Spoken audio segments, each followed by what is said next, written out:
If you think about it, Camp Miasma could have also been called Friday the 13th. I watched Teenage Sex and Death at Camp Miasma, and here's 9 things I liked and disliked about it. Synopsis: a queer director making a slasher requel becomes obsessed with casting the original film's final girl, leading both women into psychological and sexual chaos. 1. Hannah Einbinder is Chris Williams, a director hired to reboot Camp Miasma, and X-Files veteran Gillian Anderson is Billy Presley, a reclusive former actress in the original Final Girl. Their acting was great. Number 2. Within the film, Camp Miasma is a slasher franchise where teens are massacred by a villain called Little Death, who rises from the lake. Little Death was a former camper who drowned because they were bullied for being queer. Again, Friday the 13th. Number 3, as someone who loves 70s and 80s slasher movies, they portray that sex equals death. Here it's a fun reversal as Chris struggles with being intimate.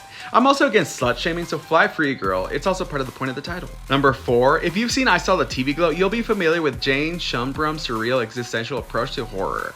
I like Glow better, but I still give the film credit for its Lynchian approach. Number 5, we get a few over-the-top slasher scenes when Chris and Billy rewatch the Camp Miasma film, but there isn't a straightforward slasher plot where camp counselors eventually join Chris and Billy for a body count, which I was kind of hoping for. 6. Chris and Billy's scenes radiate with sapphic energy. More lesbian representation, please. I love women storylines. Number 7. The opening shows the commercialization of the Miasma franchise, echoing the success of Jason Voorhees' reign.